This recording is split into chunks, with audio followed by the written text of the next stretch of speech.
شروع اللہ کے نام سے۔ ناظرین کرام سلام علیکم۔ میں علی قمبر کاظمی رسول پردہلڑی میرٹھ سے آپ کی خدمت میں پیش کر رہا ہوں وہم اور اندھ وشواس کے خلاف ایک سلسلے وار گفتگو، جس میں آپ پائیں گے ہماری ریسرچ سے کچھ نئی باتیں۔ آج کی گفتگو انسانی اختیارات کی حدود اور قدرت کاملہ پر مرکوز رہے گی۔ یہ ایک ایسا اہم اور وسیع یعنی لارج موضوع ہے جس پر بہت کچھ لکھنے اور بولنے کی ضرورت ہے۔ ممکن ہے علماء ربانی نے ان موضوعات کو اپنے قلمدانوں سے کتابوں کے کاغذوں پر نقش تحریر کیا ہو، اور بہترین مقررین و واعظین نے ان موضوعات کو اپنا موضوع کلام بنایا ہو، مگر ان کا فیض یا تو صرف کتابوں تک یا بے حس سماعتوں کی تفریح تباہ تک محدود رہا۔ عوامی سطح یعنی عام افراد تک ان موضوعات کا فیض پہنچا ہوتا تو جتنے شدید نقصان سے معاشرہ گزر رہا ہے نہ گزرا ہوتا۔ حالانکہ اس نقصان کو سمجھنے کے لیے بھی بہترین متحرک عقل کی ضرورت ہے۔ فی الحال اختصار اور موضوع کو مختصر رکھتے ہوئے چند نکات اور گوشے آپ کے سامنے رکھ رہا ہوں۔ ہم نے اپنے اور سب کے متعلق اللہ کے اختیار کو بس اس مثال سے سمجھا ہے کہ جب انسان چلتے ہوئے قدم اٹھاتا ہے تو اس میں اس کی اپنی مرضی اور اختیار شامل بتایا جاتا ہے، لیکن وہ دوسرا قدم پہلے قدم کے ساتھ لمحوں کے لیے تو اٹھا سکتا ہے، مگر دیر تک دونوں قدم ایک ساتھ اٹھائے نہیں رکھ سکتا، کیونکہ وہاں آدمی کے اختیارات کی حدیں ختم ہو جاتی ہیں۔ اس کے آگے کتاب اختیار بند ہو جاتی ہے، جبکہ عوام تک یہ علم اور اختیارات کی معلومات حق نوائی کے ساتھ پہنچنا ضروری تھی۔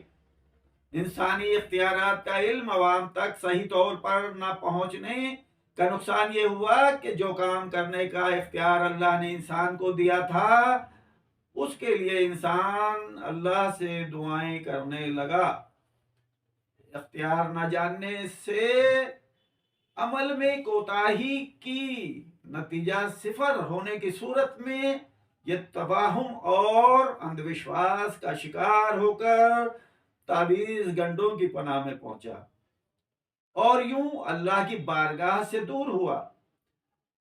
تباہم اور عدم معرفت نے ذہنی طور پر اتنا مفلوج اور ڈسٹرب کر دیا کہ سامنے رکھی ہوئی روٹی کو بھی بذریعہ دعا اپنے شکم تک پہنچانا چاہتا ہے۔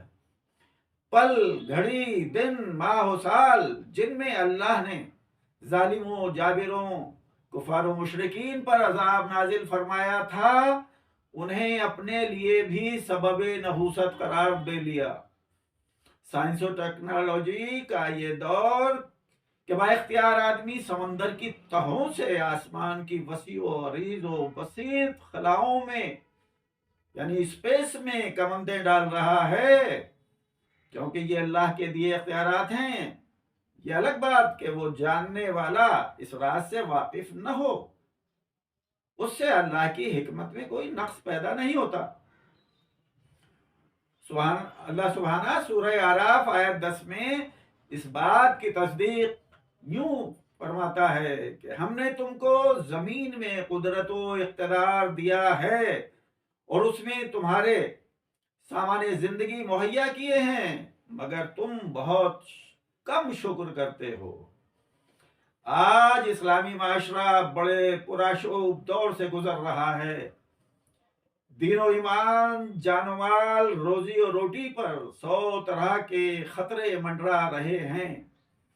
نوجوان نسل روزی روٹی کے لیے ہجرت کر رہی ہے۔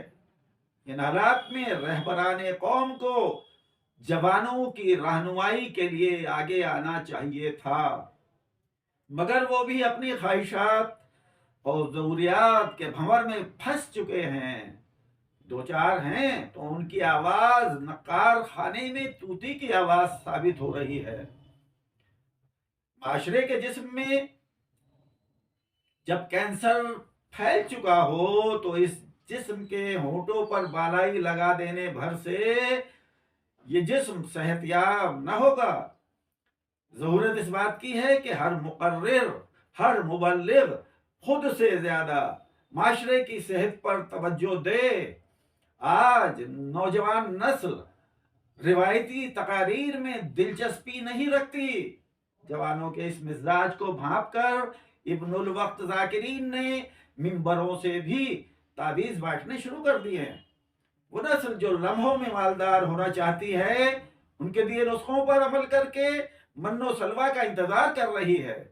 باقی کل